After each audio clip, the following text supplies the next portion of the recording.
of the COVID crisis, in the face of the economic crisis. That is what I am talking about when I say a unifying.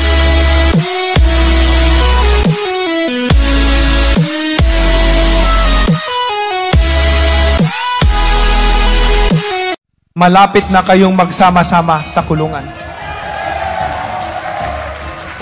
Your time is up.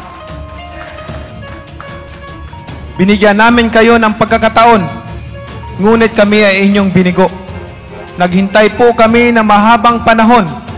Ilang dekada na ang lumipas, pero wala ding nangyari. Sawa na kami sa inyong mga pangako, sa inyong mga dahilan. Sa ngalan ng PDP Laban at ng bawat Pilipino, nangangarap ng isang maunlad na buhay, si Manny Pacquiao po ay handang gumabay at mamuno sa inyo sa panahon ng kahirapan, pagbangon at pag-asinso.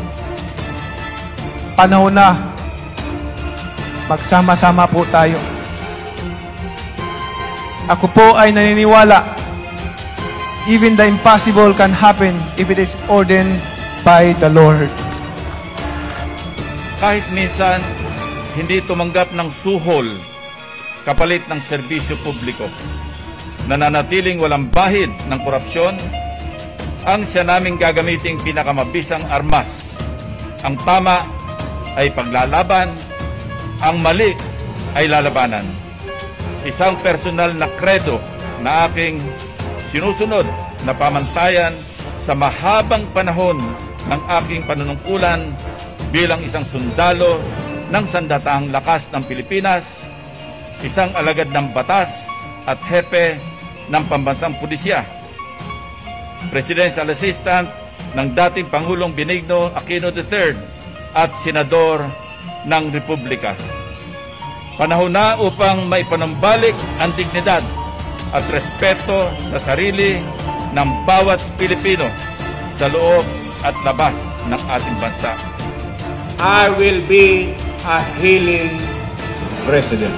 While ours will be government of national reconstruction, it will be also be a government of national reconciliation, based on justice and rule of law.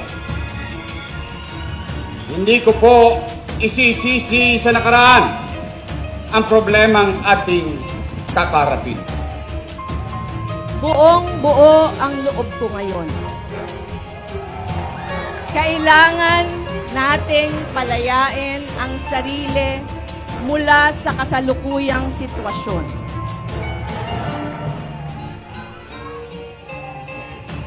Lalaban ako.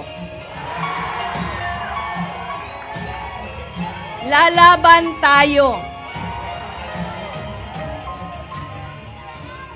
Inihahain ko ang aking sarili bilang kandidato sa pagkapangulo sa halalan ng 2022. Kung parehong uri ng pamamahala at pareho ang pagkatao ng mga magwawagi sa araw ng halalan, wala tayong aasahang pagbabago.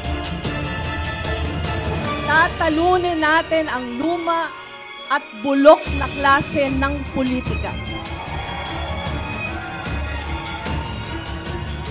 Kaya tinatawag ko kayo, gisingin ang natutulog pang lakas. Tumindig kayo, tinitiyak ko, meron ding titindig sa tabi nyo. Panata ko ngayon, ibubuhos ko ng buong-buo ang aking lakas. Hindi lang hanggang sa halalan, kundi hanggang sa mga natitirang araw ko. Para ipaglaban ang Pilipinas ng ating mga pangarap.